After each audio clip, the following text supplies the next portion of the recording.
நாளும் நாம் அறிந்திருக்க வேண்டிய அரிய பல மூலிகையின் பயன்பாடுகளை நம்மிடையே பகிர்ந்து கொண்டு வருகிறார்கள். அந்த வகையில் இன்றைக்கு எந்த மூலிகையின் பயன்பாடுகளை நம்மிடையே பகிர்ந்து கொள்ள வந்திருக்கிறார் என்பதை கவனிக்கலாம். நிகழ்ச்சியில் அடுத்த பகுதியாக வரவிருப்பது பல்லாண்டு வாழ்ந்திட. அன்பான கலைஞர் தொலைக்காட்சி நேயர்களுக்கு என்னுடைய இனிமையான வணக்கங்கள். இன்றைக்கு நம்ம நிறைய பொருட்களை அழகுக்காகவும் அதே நேரங்களில் பூஜைக்காகவும் பயன்படுத்துகிறோம். ஆனால் அந்த பொருட்களுக்கும் மருத்துவ குணங்கள் இருக்குது. அதை முறைப்படி உபயோகப்படுத்தும் போது நம்ம உடலுடைய ஆரோக்கியம் நன்றாக மேம்படும் அப்படிங்கிற ஒரு நாலேஜ் இல்லாமையே அதெல்லாம் உபயோகப்படுத்துறதை நம்ம பார்க்குறோம். உதாரணத்துக்கு சொன்னோன்னா தாமரைப்பூ. தாமரையில் பார்த்திங்கன்னா இலை, பூ, அதே போல் கிழங்கு, தண்டுன்னு நிறைய விஷயங்கள் நமக்கு கிடைக்கிறத பார்க்குறோம். ஆனால் இன்றைக்கு இதோட மருத்துவ குணம் தெரியாமலே நம்ம பார்த்திங்கன்னா வெறும் பூஜைக்காக மட்டும் தாமரை பூவை உபயோகப்படுத்தப்பட்டு வரதை பார்க்குறோம். தாமரையை பொறுத்தவரையிலும் பார்த்திங்கன்னா 2 விஷயங்களை சிக்னிஃபிகண்ட்டாக நம்ம குணப்படுத்த முடியும். ஒன்று பார்த்திங்கன்னா இதய சம்பந்தப்பட்ட கோளாறுகள் ஏற்படும் போது அதை குணப்படுத்தக்கூடிய மிகச்சிறந்த மருந்துகளில் இந்த தாமரையுடைய தண்டு ஒன்றாக இருக்கிறத நம்ம பார்க்குறோம். தாமரையுடைய தண்டை எடுத்துகிட்டு நீங்கள் குறுக்கால வெட்டி பார்த்திங்கன்னா உள்ளே பார்த்திங்கன்னா சிறு சிறு ஓட்டைகள் இருக்கிறத நம்ம பார்க்க முடியும். அதாவது இதயத்தில் இருக்கக்கூடிய வால்வுகள் எப்படி இருக்கோ அதே போல் ஒரு தோற்றம் இருக்கிறத நம்ம பார்க்க முடியும். அந்த காலத்திலாம் பார்த்திங்கன்னா நேரடியாகவோ அல்லது மறைமுகமாகவோ மருத்துவ குணங்களை எவ்வாறு புரிந்துப்பாங்கன்னா, ஒரு தாவரத்துடைய இலையோ வேரோ அல்லது அதோட தண்டு பகுதியுடைய தோற்றம் எவ்வாறு இருக்கிறதோ உடலில் அதோட உறுப்புகளுடைய தோற்றம் சிமிலராக இருக்கும்போது இது அதை குணப்படுத்துமா அப்படிங்கிற ஒரு பழக்கம் இருக்கிறத நம்ம பார்க்க முடிகிறது. உதாரணத்துக்கு சொன்னோன்னா கேரட்டை சீவி நீங்கள் பார்த்தீங்கன்னா அது கண்களுடைய அமைப்பு எப்படி இருக்குமோ அதே மாதிரி தான் இருக்கும். அதனால தான் கேரட் சாப்பிடும்போது கண்களுக்கு நல்ல குணம் கிடைக்குது அப்படின்னு பார்க்குறோம். அதே போல் பீன்ஸுன்னு சொல்லக்கூடியது அமைப்பும் நம்மளுடைய கிட்னியோட அமைப்பும் ஒன்றாக இருக்கிறத பார்க்க முடிகிறது. அதனால தான் சிறுநீரக கற்களுக்கும் சிறுநீரக பிரச்சனைகளுக்கும் கிட்னி பீன்ஸை நம்ம பெரிய அளவில் நம்ம உபயோகப்படுத்துகிறோம். அதோட பேரே கிட்னி பீன்ஸ் தான். அந்த வகையில் பார்க்கும்போது தாமரை தண்டிலிருந்து எடுக்கக்கூடிய அந்த ஒரு தண்டு பகுதி இன்றைக்கு இதய நோய்களை குணப்படுத்தக்கூடிய மிகச்சிறந்த மருந்துகளில் ஒன்றாகவும் இதய நோய் வராமல் தடுப்பதற்கு உதவுகின்ற மிகச்சிறந்த மருந்துகளில் ஒன்றாகவும் இருக்கிறத பார்க்குறோம்.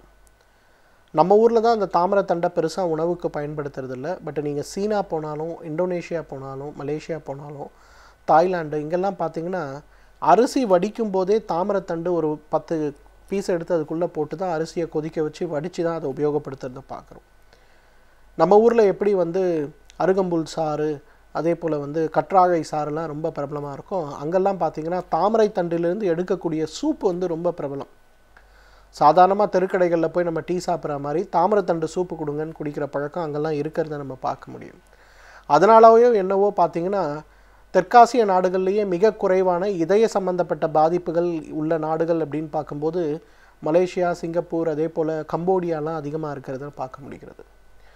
ஸோ நம்ம செய்ய வேண்டியது இதய சம்பந்தப்பட்ட பாதிப்புகள் இல்லாமல் இருப்பதற்கு அல்லது வராமல் இருப்பதற்கு அல்லது ஏற்கனவே ஒரு முறை இதய அறுவை சிகிச்சை செய்து கொண்டாகிவிட்டது மீண்டும் அது சம்பந்தப்பட்ட பிரச்சனை நமக்கு வராமல் இருப்பதற்கு என்ன செய்ய வேண்டும் அப்படின்னு பார்த்திங்கன்னா அதற்கு இந்த தாமரை தண்டு ஒரு மிகச்சிறந்த மருந்துன்னு சொல்லலாம். ஒரு 1 லிட்டர் அளவுக்கு தண்ணீர் எடுங்க. தாமரை தண்டு நன்றாக உலர்ந்த நிலையில் நாட்டு மருந்து கடைகளில் நமக்கு கிடைக்கும். அதை ஒரு 20 கிராம் கொண்டு அந்த தண்ணீரில் போடுங்க. நன்றாக கொதிக்க வைங்க. அதை 300 மில்லியாக குறைங்க. வடிகட்டி எடுக்கக்கூடிய அந்த ஒரு கஷாயத்தை ஒரு 100 மில்லி அளவுக்கு காலை ஒரு முறை, மதியம் ஒரு முறை, இரவு ஒரு முறை அப்படிங்கிற மாதிரி உணவுக்கு முன்பு சாப்பிடுங்க. அல்லது 2 முறையாவது சாப்பிட முயற்சி செய்யுங்க. ஒரு 6 மாதம் இதை சாப்பிட்டு முடியுங்க. மீண்டும் நீங்கள் இதய மருத்துவர்கிட்ட போகும்போது உங்களுடைய இதயத்தை செய்யக்கூடிய வழக்கமான பரிசோதனைகளை செய்து பார்க்கும்போது இதயத்தோட ஃபங்க்ஷன் ரொம்ப நல்லா இருக்குன்னு அவர் சொல்லக்கூடிய ஒரு வார்த்தையை நிச்சயமாக நீங்கள் கேட்க முடியும். அந்த அளவுக்கு இதய சம்பந்தப்பட்ட பாதிப்புகளை குறைப்பதற்கு, குணமாக்குவதற்கு மிகச்சிறந்த மருந்துகளில் ஒன்று அந்த தாமரையிலிருந்து கிடைக்கக்கூடிய அந்த தண்டு. தாமரை பூவை நீங்கள் அப்படியே தூக்கிட்டு தலைகீழே அதை பிடிச்சு பார்த்தீங்கன்னா நம்மளுடைய சிறுநீர் பை எப்படி இருக்கோ அதே மாதிரி இருக்கிறத நம்ம பார்க்க முடியும். தாமரையோட தண்டுடைய பூ காம்போடு நீங்கள் எடுத்து பார்த்து தலைகீழாக பிடிச்சிங்கன்னா இருக்கிறத பார்க்க முடியும். நம்மளுடைய சிறுநீர் பைக்கு கீழே எப்படி யுரேட்டர் வெளியில் வருதோ குறிப்பாக பெண்களுக்கு அதே போல் தாமரை தண்டுடைய அமைப்பும் அந்த பூவும் இருக்கிறத நம்ம பார்க்க முடியும். அதனால தான் பார்த்தீங்கன்னா ஆயுர்வேத மருத்துவத்தில் தாமரை தண்டு, தாமரை பூ, தாமரை கிழங்கு இது எல்லாமே சிறுநீரகம் சம்பந்தப்பட்ட, சிறுநீர் பை சம்பந்தப்பட்ட, சிறுநீர் குழல் சம்பந்தப்பட்ட பிரச்சனைகளுக்கு அதிகமாக உபயோகப்படுத்துறதை பார்க்குறோம். அந்த வகையில் பார்க்கும்போது ப்ராஸ்டேட் என்லார்ஜ்மெண்ட் சம்பந்தப்பட்ட பிரச்சனைகளை குணப்படுத்துவதற்கு மிகச்சிறந்த மருந்துகள் ஒன்று இந்த தாமரை தண்டுன்னு சொல்லலாம். தாமரை தண்டிலிருந்து எடுக்கக்கூடிய அந்த ஒரு கஷாயத்தை தொடர்ந்து சாப்பிடும்போது அடிக்கடி சிறுநீரக கற்கள் சம்பந்தப்பட்ட பிரச்சனையோ, சிறுநீர் எரிச்சல், நீர்க்கடுப்பு அல்லது சிறுநீர் கழிக்கும் போது ஏற்படுகின்ற உதிரப்போக்கு சம்பந்தப்பட்ட பிரச்சனையோ படிப்படியாக குறைந்து வருவதை பார்க்க முடியும். சில நேரங்கள்லாம் பார்த்தீங்கன்னா நிறைய பேருக்கு இந்த நீர் சுருக்குங்கிற பிரச்சனை இருக்கும். வெளியில் போயிட்டு வந்து ஒன்றுக்கு போனாலே ஒன்றுக்கு போகாது, எரிச்சல் ரொம்ப அதிகமாக இருக்கும், அடிக்கடி ஒன்றுக்கு வர மாதிரி இருக்கும். ஒன்றுக்கு வருது அப்படின்னு முயற்சி பண்ண போனால் கூட சொட்டு சொட்டாக வரும். அது வர வரையிலும் மிக கடுமையாக நமக்கு அந்த பிரச்சனை ஏற்படுறதை பார்க்கலாம். கோடை காலத்தில் பெண்களுக்கு ஏற்படுகின்ற மிகப்பெரிய உபாதைகளில் இந்த நீர் சுருக்கு ஒரு பெரிய பிரச்சனையாக இருக்கிறத பார்க்க முடியும். இந்த நீர் சுருக்கு சம்பந்தப்பட்ட பிரச்சனைகள் ஏற்படும் போது ரொம்ப அழகாக நான் சொன்ன மாதிரி 1 லிட்டர் தண்ணிக்கு 20 கிராம் அளவுக்கு தாமரை தண்டை போடுங்க, நன்றாக கொதிக்க வைத்து 300 மில்லியாக குறைங்க, வடிகட்டுங்க. காலை ஒரு முறை, மதியம் ஒரு முறை, இரவு ஒரு முறை, உணவுக்கு முன்பு அதை எடுக்க ஆரம்பிங்க. மிகப்பெரிய அளவில் அதில் மாற்றம் ஏற்படுவதை நம்ம பார்க்க முடியும். தாமரை பூ உடைய மிக முக்கியமான குணங்களில் ஒன்று அப்படின்னு பார்த்தோம்னா, அதில் வந்து ஆண் பெண் மகரந்தங்கள் ஒன்றாக இருக்கக்கூடிய ஒரு இடம் அப்படின்னு சொல்லலாம்.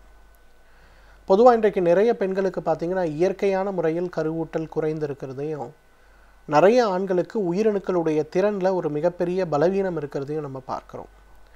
தாமரை விதை வந்து ஆண்களுடைய இனப்பெருக்க மண்டலம் சம்பந்தப்பட்ட உறுப்புகளை பலப்படுத்தக்கூடிய ஒரு மிகச்சிறந்த மருந்து. அதே போல் தாமரை பூவை நம்ம நீக்கி பார்த்தோம்னா உள்ள மஞ்சள் கலரில் சாஃப்டாக பெட்டு மாதிரி ஒன்று இருக்கிறத பார்க்கலாம். அது பெண்களுடைய இனப்பெருக்க மண்டலத்தை பலப்படுத்தக்கூடிய மிகச்சிறந்த ஒரு மருந்துன்னு சொல்லலாம். ஸோ இது ரெண்டத்தையுமே ஆண்கள் வந்து தாமரையிலிருந்து கிடைக்கக்கூடிய விதையை நன்றாக உலர வைத்து சூரணம் செய்து அதை வந்து ஒரு துணியில் வைத்து சலித்து எடுக்கக்கூடிய அந்த சாஃப்ட் பவுடர் இருக்கு இல்லையா, அதை வந்து 1 டேபிள் ஸ்பூன் காலை ஒரு முறை, இரவு ஒரு முறை உணவுக்கு முன்புன்னு சாப்பிட்ணும். பெண்கள் வந்து அந்த உள்ளே இருக்கக்கூடிய மஞ்சளாக இருக்கக்கூடிய பகுதியை ஒரு நாளைக்கு 1 பூ அப்படிங்கிற மாதிரி காலை ஒரு வேளை மட்டும் வெறும் வயிற்றில் சாப்பிட வேண்டும். ஒரு 6 மாத காலம் ஆண் பெண் 2 பேரும் வேறு அதிகமான மருந்துகள் இல்லாமல் இதை மட்டும் ஃபாலோ பண்ணி பாருங்கள். இயற்கையான முறையிலேயே குழந்தை உருவாவதையும் குழந்தை ஆரோக்கியமாக இருப்பதையும் நம்ம பார்க்க முடியும். எனவே நேயர்களே, தாமரையை பொறுத்தவரையிலும் இதய சம்பந்தப்பட்ட பாதிப்புகளுக்கும், இரத்த குழாய்களில் ஏற்படுகின்ற அடைப்பு மற்றும் சுருக்கம் சம்பந்தப்பட்ட பிரச்சனைகளுக்கும், சிறுநீர் குழாய், சிறுநீர் பை, சிறுநீர் செல்லக்கூடிய பாதைகளில் ஏற்படுகின்ற அடைப்பு மற்றும் வலிகள் சம்பந்தப்பட்ட பிரச்சனைகளுக்கும், ஆண்களுடைய இனப்பெருக்க மண்டலம், பெண்களுடைய இனப்பெருக்க மண்டலம் சம்பந்தப்பட்ட கோளாறுகளுக்காகவும், எந்த மருத்துவ ரீதியான காரணங்கள் இல்லாமல் குழந்தையின்மை அப்படிங்கிற பிரச்சனை இருக்குன்னு சொல்கிறவர்களுக்கும் இயற்கை கொடுத்திருக்கின்ற மிகச்சிறந்த அருமருந்து. தகுந்த மருத்துவ ஆலோசனையின் பேரில் சரியான முறைப்படி இதை உபயோகப்படுத்தி வந்தோமேயானால் நம்மாலும் பல்லாண்டு காலம் ஆரோக்கியமாக வாழ்ந்திட முடியும். சமூகத்தில் நடக்கும் நிகழ்வுகளில் நாம் கொள்ளத்தக்கவை எவை, தள்ளத்தக்கவை எவை என்பதை பற்றி இன்றைக்கும் நம்மிடையே பேச வந்திருக்கிறார் எழுத்தாளர் மனுஷபுத்திரன் அவர்கள். நிகழ்ச்சியில் அடுத்த பகுதியாக வரவேற்பது தீதும் நன்றும்.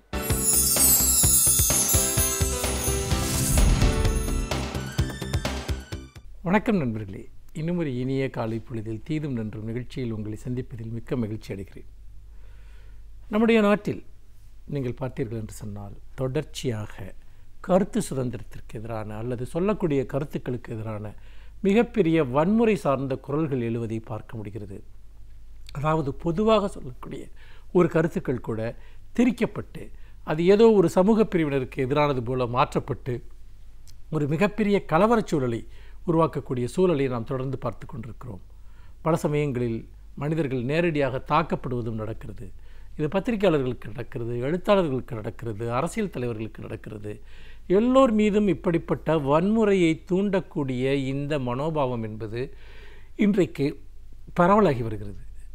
அப்படிப்பட்ட ஒரு சூழலில் தான் இந்த வன்முறைகளை நாம் எப்படி எதிர்கொள்ளப் போகிறோம் என்பதற்கு சமீபத்தில் ஒரு உதாரணம் இருக்கிறது.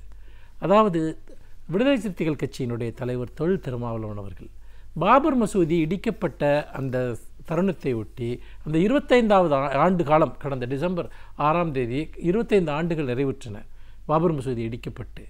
அப்பொழுது அவர் ஒரு பொது மேடையில் பேசுகிற போது வரலாற்று ரீதியாக நடந்த சில தவறுகளை சரி செய்ய முடியுமா, அதாவது தவறு அப்படி நடந்திருக்கிற பட்சத்தில், ஏனென்றால் அவர்கள் சொல்லக்கூடியது அந்த இடத்தில் ராமர் ஆலயம் இருந்தது, அது இடிக்கப்பட்டு பாபர் மசூதி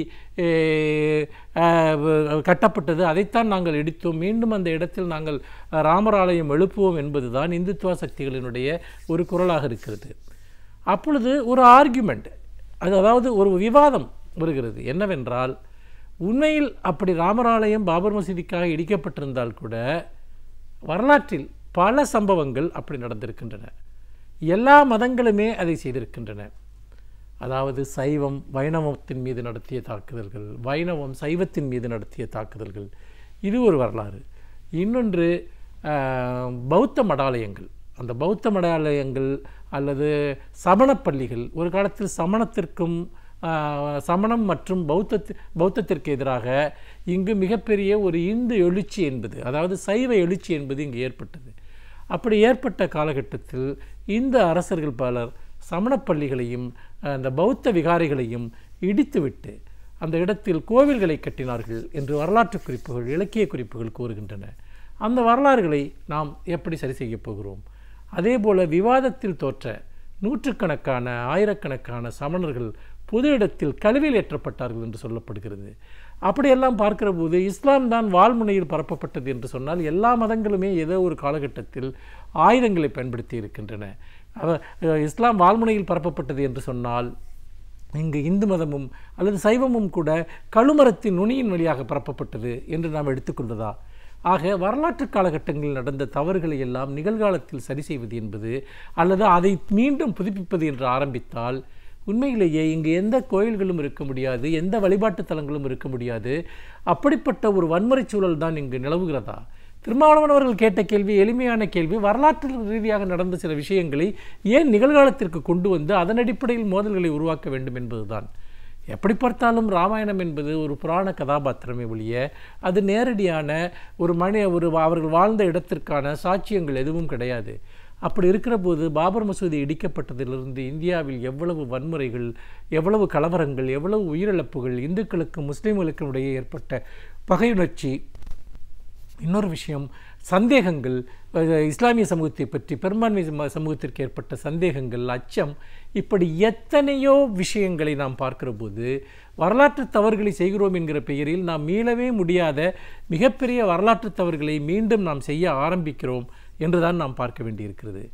அப்படி பார்க்கிற போது உண்மையிலேயே இந்த வரலாறுகள் என்பது எங்கிருந்து தொடங்குகின்றன, இந்த வரலாற்றை நாம் எப்படி எதிர்கொள்வது என்று பல கேள்விகள் எழுகின்றன. ஏனென்றால் வரலாற்று காலகட்டங்களில் பல அரசர்கள் பல குற்றங்களை செய்திருக்கிறார்கள், பல நன்மைகளை செய்திருக்கிறார்கள். நீங்கள் பார்த்தீர்கள் என்று சொன்னால், சில இஸ்லாமிய அரசர்கள் இந்துக்களுக்கு எதிராக செயல்பட்டிருக்கிறார்கள். வேறு சிலர் இங்கே இந்து மக்களுடன் ஒன்றிணைந்து பல இந்து ஆலயங்களை கட்டி தந்திருக்கிறார்கள், இந்துக்களை பாதுகாத்திருக்கிறார்கள். அது இந்தியாவினுடைய சமய நல்லிணக்கம் என்பது அப்படித்தான் இந்த நாட்டில் உருவாக்கப்பட்டது. அக்பர் போன்றவர்கள் தீன் இலாஹி என்கிற ஒரு மதத்தையே உருவாக்கினார்கள், அனைத்து சமய கோட்பாடுகளையும் உள்ளடக்கி. ஆக இந்தியாவில் ஏதோ மதமாற்றம் மட்டும்தான் நடந்தது, வன்முறைகள் மட்டும்தான் நடந்தன என்ன நிகழ்காலத்தில் பேசுவது என்பதும், நிகழ்காலத்தில் இங்கு ஆலயங்களை இடிப்பதும் பேர் ஆலயங்களை கட்டுவதுமான விஷயத்தின் மூலமாக இந்தியாவினுடைய உண்மையான வளர்ச்சி என்பது பாதிக்கப்படுகிறது, தடுத்து நிறுத்தப்படுகிறது. இந்தியா எந்த விதமான ஒரு திசையில் செல்ல வேண்டுமோ அதற்கு எதிர் திசையில் இப்பொழுது சென்று கொண்டிருக்கிறது என்பதைத்தான் நான் பார்க்கிறேன். அப்படி பார்க்கிற போது இந்தியாவை பொறுத்த வரைக்கும் இந்த விஷயத்தில் ஒரு மிகப்பெரிய ஒரு பேரழிவு பாதையை இன்றைக்கு மேற்கொண்டிருக்கிறார்கள். அதனுடைய விலைதான் இன்றைக்கு திருமாவளவனுடைய தலைக்கு 10 கோடி ரூபாய் விலை வைக்கிறேன் என்று அறிவிப்பது, அவருக்கு எதிரான போராட்டங்களை நடத்துவது, இது எல்லாமே இது ஒரு வாதத்திற்காக வைக்கப்படுகிற வரலாற்று தகவல்கள் தானே. ஒரு முறை தலைவர் கலைஞர் அவர்கள் இந்த சேது சமுத்திர திட்டம், அந்த சேது சமுத்திரத்தில் அங்கே ராமர் பாலம் இருக்கிறது என்று சொல்லி அவ்வளோ பெரிய திட்டத்தையே தடுத்து நிறுத்திய போது ராமர் எந்த கல்லூரியில் பொறியியல் படித்தார் என்று தலைவர் கலைஞர் அவர்கள் ஒரு கேள்வியை கேட்டார், ஒரு பாலம் கட்டுகிற அளவிற்கு. அப்பொழுதும் கலைஞரை தாக்க வேண்டும் என்றெல்லாம் ஒரு மிகப்பெரிய அறிக்கைகளை அன்றைக்கு சில சாமியார்கள் வெளியிட்டார்கள். அதனுடைய தொடர்ச்சி தான் இன்றும் நடந்து கொண்டிருக்கிறது. அறிவார்ந்த சக்திகள், அறிவியல் பூர்வமான சக்திகள் இதற்கு ஒருபோதும் அஞ்சக்கூடாது. மதவாதம் அது எந்த மதம் சார்ந்ததாக இருந்தாலும் சரி, அது வேறறுக்கப்பட வேண்டும் என்பதில் மாற்று கருத்து இல்லை. மீண்டும் இன்னும் ஒரு புதிய சிந்தனையோடு உங்களை சந்திக்கிறேன். நன்றி, வணக்கம். ஒவ்வொரு நாளும் இந்த பகுதியில் நாம் சந்தித்து வரும் சிறப்பு விருந்தினர்கள் அவர்களின் துறையை சார்ந்த அனுபவங்களை நம்மிடையே பகிர்ந்து கொண்டு வருகிறார்கள். அந்த வகையில் இன்றைக்கு நாம் சந்திக்கவிருக்கும் சிறப்பு விருந்தினர் எந்த துறையிலிருந்து வந்து என்ன பயனுள்ள தகவல்களை நம்மிடையே பகிர்ந்து கொள்ள இருக்கிறார் என்பதை கவனிக்கலாம். நிகழ்ச்சியில் அடுத்த பகுதியாக வரவிருப்பது சிறப்பு விருந்தினர்.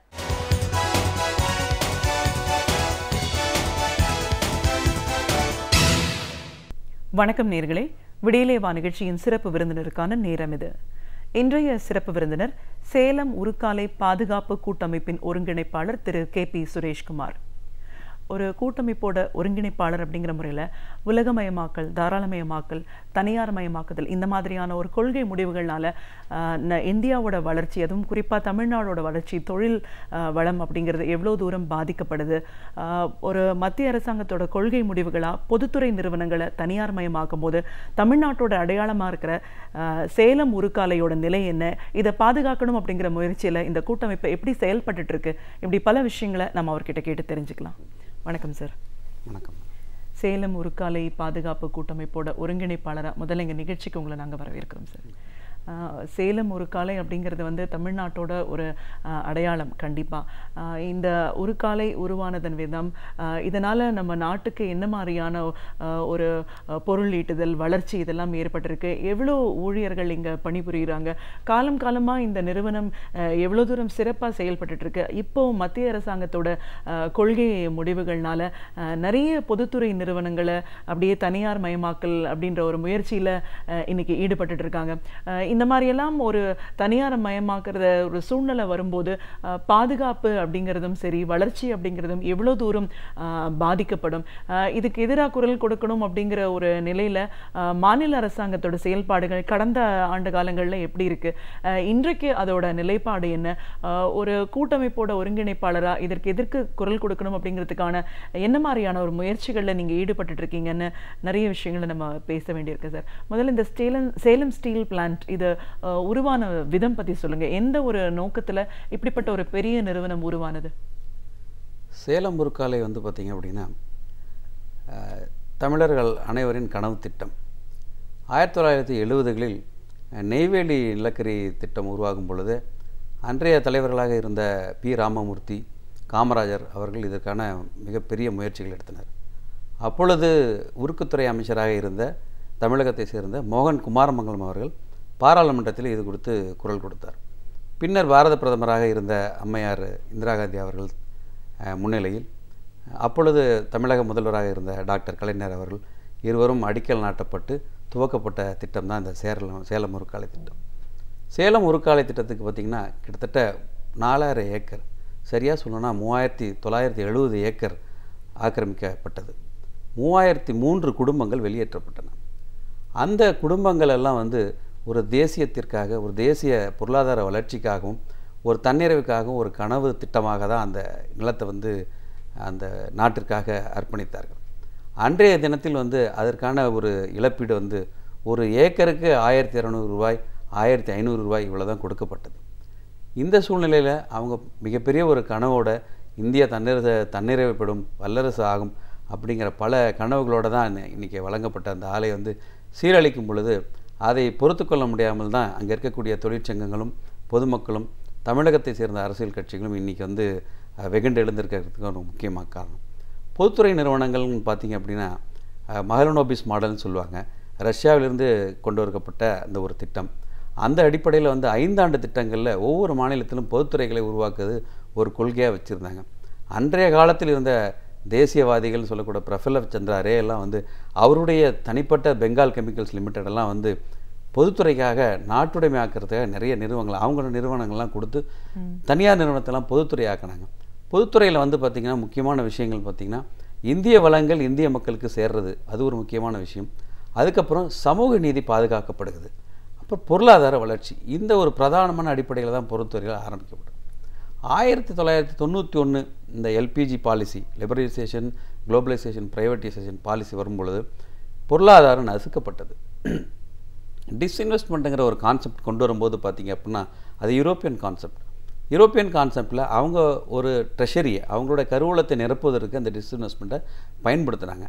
அந்த கருவூலத்தை நிரப்பும் பட்சத்தில் வந்து பார்த்திங்கன்னா அந்த பணம் வந்து பொதுமக்களுடைய பயன்பாட்டுக்கு கொண்டு போகணும் அப்படிங்கிற ஒரு உயரிய கொள்கைக்காக கொண்டு வரப்பட்டது தான் அந்த டிஸ்இன்வெஸ்ட்மெண்ட். வாஜ்பாய் அரசில் அதற்கான ஒரு துறை போட்டு இருந்த அந்த அருண் ஷோரியே பின்னர் அது வந்து தவறு அப்படின்னு ஒத்துக்கிட்டாங்க. இதற்கு ஒரு நல்ல உதாரணம், இங்கிலாந்து நாட்டில் மார்க்கெட் தாட்சர் அப்பொழுது இருந்த பொழுது இந்த பொதுத்துறை நிறுவனங்கள் எல்லாம் தனியார் மயப்படுத்தினார். அது ஒரு மிகப்பெரிய தோல்வி என்பதை சமீபத்தில் அவர்களே ஒத்துக்கொண்டுள்ளார். ஸோ பொதுத்துறை நிறுவனங்கள் வந்து ஒரு லாப நோக்கோட ஒரு பேலன்ஸ் ஷீட்டை பார்த்து நடத்தக்கூடிய ஒரு நிறுவனம் இல்லை. அது பொதுமக்களுக்கான ஒரு நிறுவனம், பொதுமக்களுக்கான பங்களிப்பு, பொதுமக்களுக்கான தேவை, அதை ஒட்டி தான் பொதுத்துறை நிறுவனமாக இருக்கணும். ஸோ அந்த இடத்துல வந்து நம்ம லாப நோக்கத்தெல்லாம் நாம் பார்க்க முடியாது. அந்த அடிப்படையில் டாக்டர் கலைஞர் அவர்கள் முயற்சியில், அன்றைய பாரத பிரதமராக இருந்த இந்திரா காந்தி அம்மையார் முயற்சியில் கொண்டு வரப்பட்ட இந்த ஆலை வந்து கிட்டத்தட்ட இன்றைக்கி 3900 கோடி ரூபாய்க்கு மேலே ஒரு இன்வெஸ்ட்மெண்ட் போட்டு ஆரம்பிச்சிருக்க ஒரு ஆலை. அந்த 3003 குடும்பங்களில் ஒரு சமூக நீதி என்ற அடிப்படையில் பார்த்திங்கன்னா இன்றைக்கி ஒரு 214 பேருக்கு தான் வேலைவாய்ப்பு கிடைச்சிருக்கு.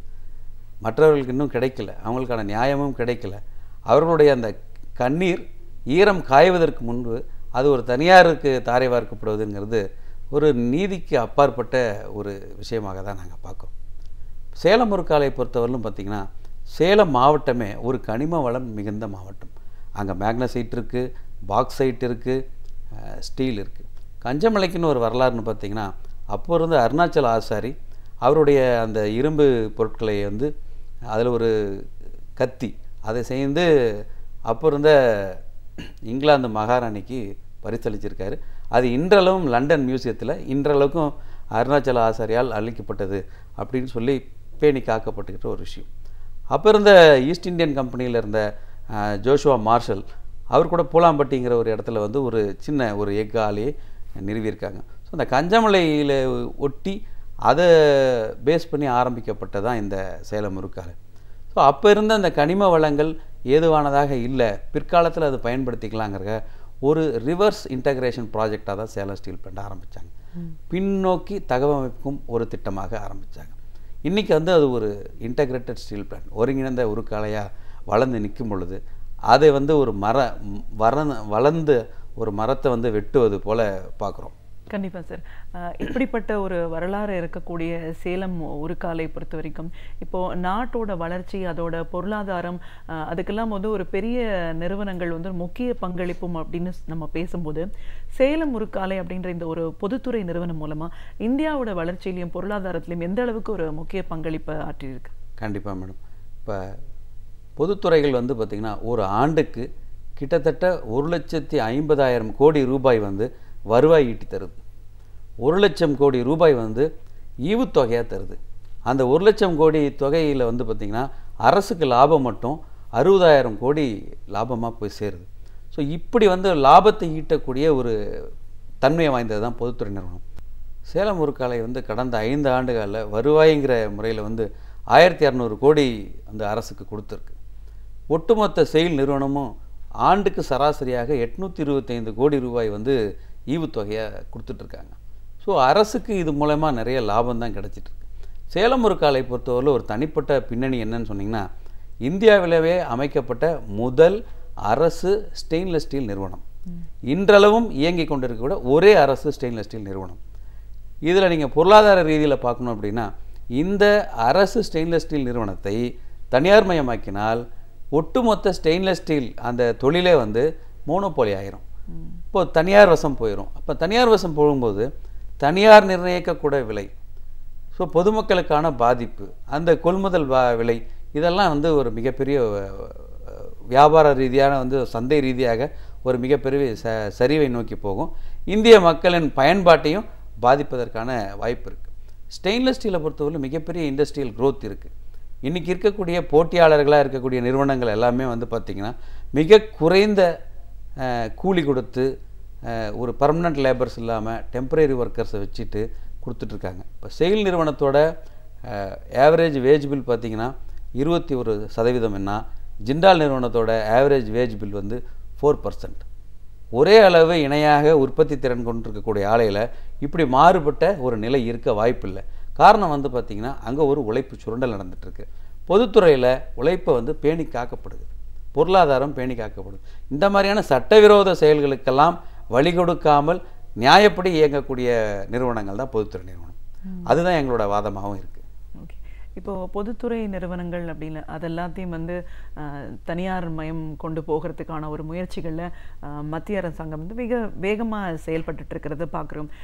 நிறைய போராட்டங்கள் அதுக்காக எதிராக குரல் கொடுத்துட்ருக்காங்க. அப்படின்னாலும் சேலம் ஸ்டீல் பிளான்ட் பொறுத்த வரைக்கும் இந்த தனியார் மயமாக்கல் அப்படின்ற ஒரு விஷயத்தில் இதை எதிர்த்து குரல் கொடுத்தவங்க முன்னாடி ஆட்சியில் இருந்த தமிழ்நாடு மாநில அரசாங்கத்தை பொறுத்த வரைக்கும் 2000 திமுக ஆட்சியிலேயே அதற்கான ஒரு எதிர்ப்பை சொல்லியிருக்கோம். அதன் தொடர்ச்சியாக வந்த காலகட்டங்களையும் தனியார் வசம் போகக்கூடாதுங்கிறதுல தீவிரமாக செயல்பட்டு இருக்காங்க. இப்போ இருக்கிற மாநில அரசாங்கத்தை பொறுத்த வரைக்கும் மத்திய அரசாங்கத்தோட பல கொள்கை முடிவுகள் தமிழ்நாட்டுக்கு விரோதமான பல விஷயங்கள்ல இன்னைக்கு ஒப்புதல் அளிச்சிருக்காங்க. உணவு பாதுகாப்பு திட்டம், இந்த நீட் தேர்வு, இதெல்லாம் நம்ம பார்க்கும்போது இதுக்கான ஒரு நடவடிக்கைகளையும் எந்த அளவுக்கு சாதகமா மாநில அரசாங்கம் செயல்படும்? பொதுவாக மாநில அரசோட எதிர்பார்ப்பு மக்கள் எங்கள் தொழிலாளர்கள் மத்தியிலும் சரி, சேலம் முருக்காலை வாழ் மக்களோடும் சரி, மாநில அரசோட தலையீடு வந்து அதிகமாக இருக்கணும்னு நாங்கள் எதிர்பார்க்குறோம். காரணம் என்னென்னா, கடந்த 2000 ஆண்டு அப்போ தலைவர் கலைஞர் இருக்கும் பொழுது சட்டமன்றத்தில் ஒரு தீர்மானத்தை நிறைவேற்றினார். அதை தொடர்ந்து ஆட்சி மாற்றம் வரும் பொழுது அம்மையார் அவர்கள் இருக்கும் பொழுது அப்போ இருந்த ஸ்டீல் செக்ரட்டரி BK திரிபாதி வந்து அம்மையார் அவர்களை இது மாதிரி சட்டமன்றத்தில் தீர்மானம் போட்டிருக்கு, அதை நீங்கள் கொஞ்சம் வெய்வர் பண்ணி கொடுங்க, நாங்கள் தனியார் மையப்படுத்துகிறோம் அப்படின்னு கேட்டப்போ அவங்க அதை ஒத்துக்கலை. ஸோ தமிழகத்தை பொறுத்தவரையிலும் எல்லா பொலிட்டிக்கல் பார்ட்டிஸும் இது நம்மளுடைய ஒரு அடையாள சின்னமாக பார்க்குறாங்க. அதை பேணி காக்கிறத அவங்களோட தலையாய கடமையாக எடுக்கிறாங்க. நீங்கள் கேட்ட மாதிரி இப்போ இருக்கக்கூடிய அரசோட நிலைப்பாடு வந்து பார்த்திங்கன்னா, கடந்த மார்ச் 17 தமிழக முதல்வர் ஒரு கடிதம் அனுப்பிச்சிருக்காரு. இந்த டிசம்பர் 17 வந்து ஒரு கடிதம் அனுப்பிச்சிருக்கார், தனியார் செய்யக்கூடாது அப்படின்னு. தொடர்ச்சியாக டாக்டர் கலைஞர் அவர்களும் ஒரு கடிதம் வந்து பிரதமர் மோடிக்கு அனுப்பிச்சிருக்காரு. TK ரங்கராஜன் CPM உடைய MP அனுப்பிச்சிருக்காரு. சட்டசபையில் இது குறித்து துரைமுருகன் ஐயா அவங்க கேட்டிருக்காங்க. தளபதி ஸ்டாலின் அவர்கள் கேள்வி நேரத்தில் கேள்வி கேட்டிருக்காங்க. எங்களுடைய சட்டமன்ற உறுப்பினர் ராஜேந்திரன் அவர்கள் கேட்டிருக்காங்க. பாராளுமன்றத்தில் இது குறித்து இருதரப்பினும் திமுகவை சேர்ந்த திருச்சி சிவா MP அவர்கள், திரு TKS இளங்கோவன் MP அவர்கள், அதிமுக MP திரு V பன்னீர்செல்வம் சேலம் தொகுதி MP, திருமதி விஜயலா சத்யநாத், டாக்டர் அன்புமணி ராமதாஸ் என்ற பலர் வந்து இதற்கு குரல் கொடுத்துட்டு தான் இருக்காங்க. இருந்தாலும் இந்த மாநில அரசோட மையம் என்னவாக இருக்கணும் அப்படின்னா, சமீபத்தில் நவம்பர் 1ஆம் தேதியிலேருந்து பஞ்சாப் மாநிலத்தில் வந்து MSME இண்டஸ்ட்ரீஸ்க்கு டெவலப் பண்ணுறதுக்கு ப்ரொமோட் பண்ணுறதுக்காக என்ன பண்ணாங்க, மின் கட்டணம் குறைவு பண்ணியிருக்காங்க. டு என்கரேஜ் த இண்டஸ்ட்ரீஸை வந்து அந்த க்ரோத் கொண்டு வரணும், அவங்க என்கரேஜ் பண்ணணும், பிஸ்னஸ் செய்வதற்காக ஒரு ஏதுவான ஒரு சூழ்நிலையை கொண்டு வரணுங்கிறதுக்காக ₹2 கட்டணத்தை குறைத்து ₹5 நவம்பர் 1 இம்ப்ளிமெண்ட் பண்ணியிருக்காங்க. இது கடந்த ஆண்டிலிருந்தே சத்தீஸ்கர் கவர்மெண்ட்டு அந்த கிராஸ் சப்சிடி சர்சார்ஜ்னு சொல்லக்கூடிய அந்த எலக்ட்ரிசிட்டி சார்ஜஸில் அதை வெய்வர் பண்ணியிருக்காங்க. இதுக்கு எலக்ட்ரிசிட்டி சட்டம் 2005 படி பிரிவு 45 படி அதுக்கு ஒரு வாய்ப்பு இருக்குது. ஸோ அந்த வாய்ப்பை நாங்கள் தமிழக அரசு கேட்டுட்ருக்கோம். தமிழக அரசும் அதற்கு இயன்று வந்தால் எங்கள் ஆலை வந்து தனியார் மையத்திலிருந்து போவதற்கான வெளிவருவதற்கான ஒரு வாய்ப்பு இருக்குது. இது இல்லாமல் இன்னும் நிறைய டவுன் ஸ்ட்ரீம் இண்டஸ்ட்ரீஸ் பண்ணலாம். இப்போ கிட்டத்தட்ட எங்களோட ஆலை சொன்னாங்க, 4000 ஏக்கர் சொன்னேன், அதில் 1500 ஏக்கர் இன்னும் பயன்படுத்தாமல் இருக்குது. அந்த இடத்துல வந்து ஒரு டவுன் ஸ்ட்ரீம் இண்டஸ்ட்ரீஸ் போடலாம். அது குறித்து நாங்கள் வந்து செக்ரட்டரியேட்டில் பேசியிருக்கோம், லேபர் இண்டஸ்ட்ரி செக்ரட்டரிகிட்ட பேசியிருக்கோம், இண்டஸ்ட்ரி மினிஸ்டர்கிட்ட பேசியிருக்கோம். அவங்க எல்லாம் வந்து நாங்கள் கேட்ட ப்ரப்போசலில் வந்து அது பாசிட்டிவான வகையில் அங்கே ஒரு சிப்காட் எஸ்டாப்ளிஷ் பண்ணி ஒரு சிட்கோ எஸ்டாப்ளிஷ் பண்ணி துணை நிறுவனங்களை அங்கே கொண்டு வரும்போது பைப் இண்டஸ்ட்ரீஸ், ஆன்சிலரி இண்டஸ்ட்ரீஸ் கொண்டு வந்தோம்னா எங்கள் ப்ராடக்ட் இன்னும் அதிகமாக செல்லாகும், எக்கானமியும் டெவலப் ஆகும், as well as employment generate ஆகும். இந்த மாதிரியான விஷயத்தில் கவர்மெண்ட் சப்போர்ட் பண்ணலாம் அப்படின்னு நாங்கள் எதிர்பார்க்குறோம். இப்போ நீங்கள் உங்களுடைய கேள்வியில் கேட்கும்போது சில விஷயங்கள் சொல்லியிருந்தீங்க. இந்த உதய் திட்டம், நீட்டு, இது போன்ற திட்டங்கள் இதெல்லாம் பார்க்கும் பொழுது எங்களுக்கும் வந்து இது அரசு வந்து தன்னுடைய நிலைப்பாட்டிலேருந்து கொஞ்சம் நகர்ந்துருமோ அப்படிங்கிற ஒரு அச்சமும் இருக்குது. ஸோ இன்னும் கூடிய போதுமான அளவு இன்னும் கவனம் செலுத்த வேண்டியது இருக்குது. சட்டசபையில் வந்து தெரிவிச்சிருக்காங்க, கேள்வி நேரத்தில் வந்து இதை வந்து தனியார் துறையை போகிறதுக்காக அரசு அனுமதிக்காது அப்படின்லாம் சொல்லியிருக்காங்க. இதை உத்தரவாதப்படுத்தும் வகையில் இன்னும் நிறைய விஷயங்கள் அரசு செய்ய வேண்டியது இருக்குது. இன்னும் கொஞ்சம் மேலோட்டமாக தான் இருக்காங்களோ, இன்னும் கொஞ்சம் இதை கொஞ்சம் ஆழமாக போய் இன்னும் மத்திய அரசோட வாதிட்டு இந்த ஆலையை வந்து மீட்டெடுத்துவதற்கான வேலைகள் பத்துலையோ அப்படிங்கிற மாதிரியான ஒரு ஐயமும் எங்ககிட்ட இருக்குது. அந்த ஐயத்தை வந்து போக்கும் விதத்தில் தமிழக அரசு வந்து செயல்படணும் அப்படிங்கிறதான் எங்களுடைய எதிர்பார்ப்பு. இந்த சேலம் உருக்காலையை பாதுகாக்கணும் அப்படிங்கிறதுக்காக பல சங்கங்களை ஒருங்கிணைச்சிருக்கீங்க. இதோட ஒரு கூட்டமைப்பாக உருவாக்கி அதன் ஒருங்கிணைப்பாளராக இதை நீங்கள் அரசுக்கு வலியுறுத்தி சொல்கிறீங்க அப்படின்னும் போது என்ன மாதிரியான ஒரு நிலைப்பாடுகள், என்ன மாதிரியான ஒரு போராட்டங்கள்லாம் இன்னைக்கு இந்த காலகட்டங்களில் நடந்திருக்கு?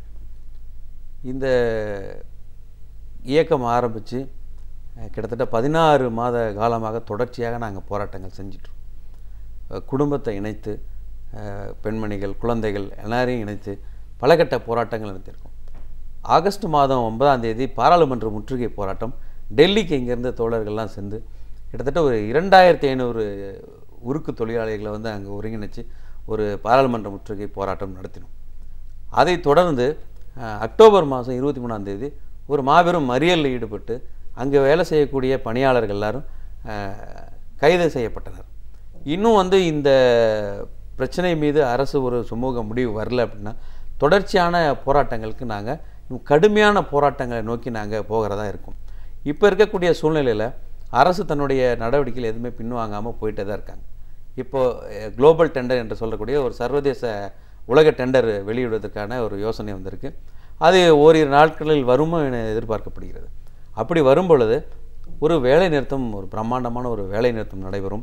அதை தொடர்ந்து அந்த டெண்டர் பீரியட் முடிவதற்கு மிக கடுமையான போராட்டங்கள், குடும்ப உறுப்பினர்களை இணைத்து சிறை நிரப்பம் போராட்டம், அங்கே சட்டம் ஒழுங்கை சீர்குலைக்கும் வகையில் போராட்டம் என்ற கொஞ்சம் போராட்ட வடிவத்தை தீவிரப்படுத்தும் எண்ணமும் இருக்குது. கடந்த 16 மாத காலங்களில் 29 போராட்டங்கள் நடத்தியிருக்கோம்.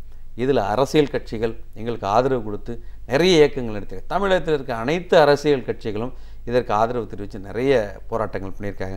குறிப்பாக திராவிட முன்னேற்ற கழகத்தினுடைய சட்டமன்ற உறுப்பினர் திரு ராஜேந்திரன் தலைமையில் வந்து ஒரு உண்ணாவிரத போராட்டம் நடந்திருக்கு.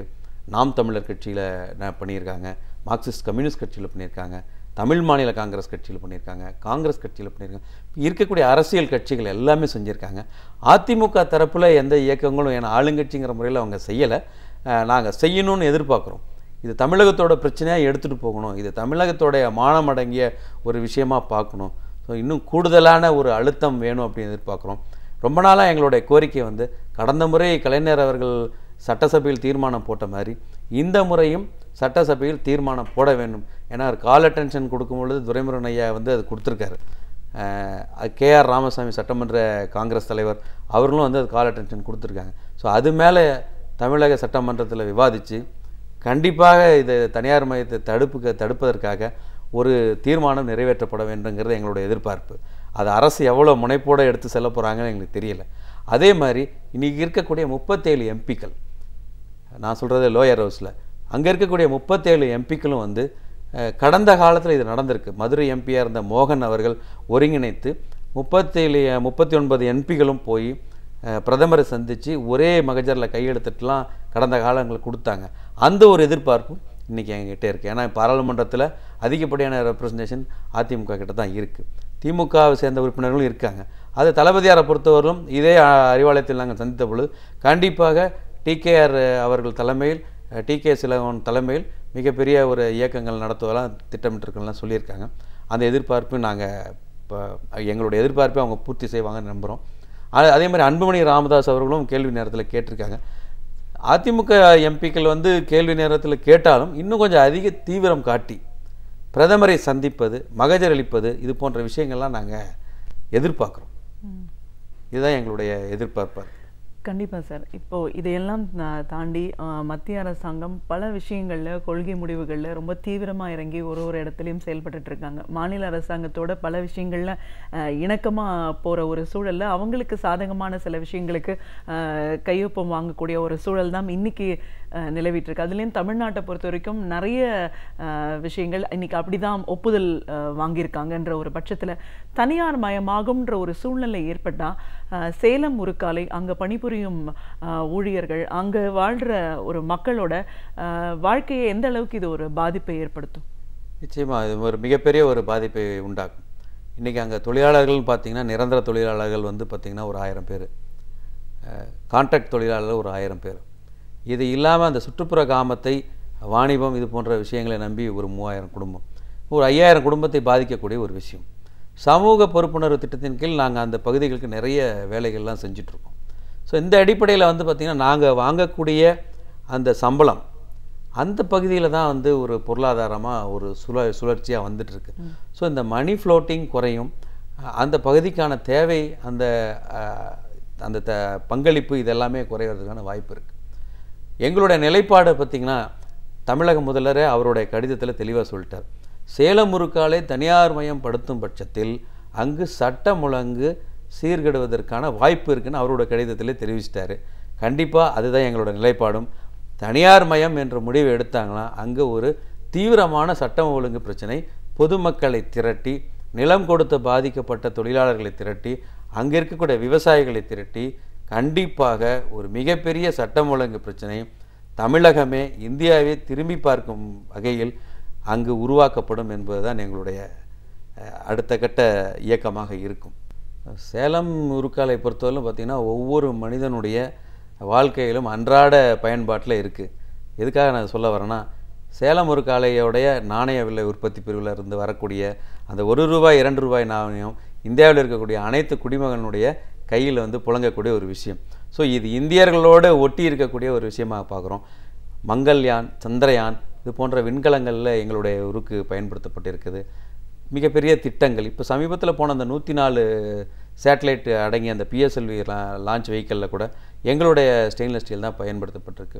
மிக பிரத்யேகமாக பயன்படுத்தக்கூடிய இஸ்ரோ, பார்க்கு, மேப்ஸ், கல்பாக்கம் போன்ற இடங்கள்லாம் வந்து எங்களுடைய உருக்கு தகடுகள் வந்து பயன்படுத்தப்பட்டு இன்றைக்கி சேலம் உருக்காலுடைய புத்தக மதிப்பு வெறும் 1850 கோடி. 10 ஆண்டுகளுக்கு ஒரு 2010ஆம் ஆண்டு எங்களுடைய இன்வெஸ்ட்மெண்ட் தொகையை நான் சொன்னேன் 2700 கோடி. ஸோ அந்த 2700 கோடி இன்வெஸ்ட்மெண்ட் மூலம் இதுவரையிலும் கிட்டத்தட்ட 3900 கோடி இன்வெஸ்ட்மெண்ட் பண்ணியிருக்கோம். ஆனாலும் வந்து இன்றைக்கி புத்தக வேலை 1800 கோடின்னு கேட்குறாங்க. இப்போ இது அப்படி காமிக்கும் பொழுது பார்த்திங்கன்னா மீதி இருக்கக்கூடிய பயன்பாடு இல்லாத இருக்கக்கூடிய 1500 ஏக்கரை வெறும் 6.86 கோடி தான் மதிப்பு சொல்லியிருக்காங்க.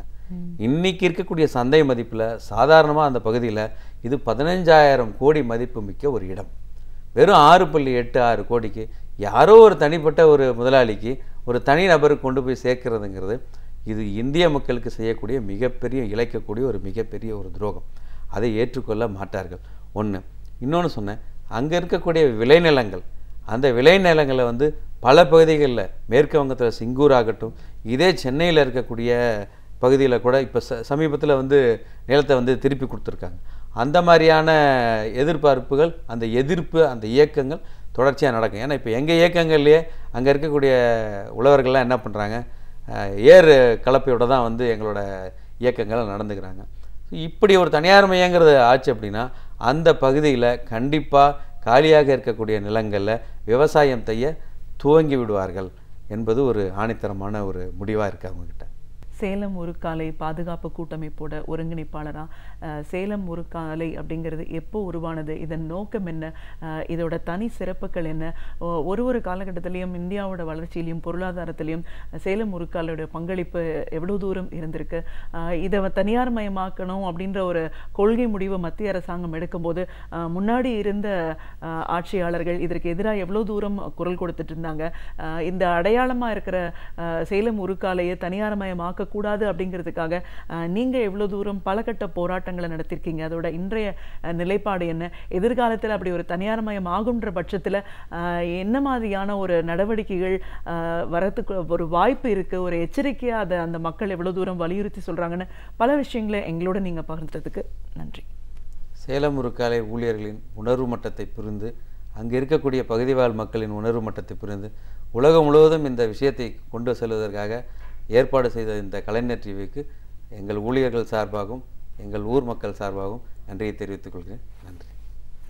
பல்கலைக்கழகங்களிலிருந்து படித்து நாம் அறிந்து கொள்ள வேண்டிய பல அரிய தகவல்களை இன்றைக்கும் நம்மிடையே பகிர்ந்து கொள்ள வந்திருக்கிறார் பேராசிரியர் சுபவீர பாண்டியன் அவர்கள்.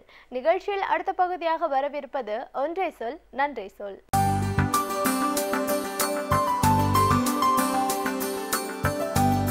அனைவருக்கும் என் அன்பு வணக்கம். காதலிக்கிறவர்கள் பிரிந்து போவதென்பது இன்று நேற்றைக்கு அல்ல, 2000 ஆண்டுகளுக்கு முன்பும் எழுந்திருக்கிறது என்பதை சில சங்க இலக்கிய பாடல்கள் நமக்கு காட்டுகின்றன. 2 பேரும் ஒருவருக்கொருவர் உயிருக்குயிராய் நேசித்து காதலித்தாலும் கூட திருமணத்துக்கு முன்பு சில பிரிவுகள் ஏற்படுகின்றன, திருமணத்திற்கு பின்பும் சில பிரிவுகள் ஏற்படுகின்றன. திருமணத்திற்கு பின்பு ஏற்படுகிற சில பிரிவுகளில் நம்பிக்கையோடு தலைவி காத்திருக்கிறாள். ஆனால் திருமணத்திற்கு முன்பு ஏற்படுகிற பிரிவுகளில் அவன் திரும்ப வராமல் போய்விடுவானோ, தன்னை கைவிட்டு விடுவானோ என்கிற கவலை பெண்களுக்கு அன்றைக்கும் இருந்திருக்கிறது. எனவே அன்றைக்கும் கைவிட்டு போனவர்களும் இருந்திருக்கிறார்கள் என்பதும் நமக்கு புரிகிறது. அது குறித்து பல பாடல்கள் இருக்கின்றன. சென்றவன் பொருள் ஈட்டுவதற்காக போயிருக்கலாம், அல்லது போர்க்களத்துக்கு போயிருக்கலாம், கல்வி பயில்வதற்கு போயிருக்கலாம். எப்படி எந்த காரணத்திற்காக போயிருந்தாலும் சென்றவன் வருகிற வரையில் அது பற்றிய கவலை, அது பற்றிய ஏக்கம் பெண்களுக்கு இருந்து கொண்டே இருந்திருக்கிறது. அதனை பல பாடல்கள் விளக்குகின்றன. குறிப்பாக குறுந்தொகையிலே 2 பாடல்கள் சங்க இலக்கியத்தில் ஒன்றான 8 தொகை. 8 தொகையில் இருக்கிற ஒரு நூல் குறுந்தொகை.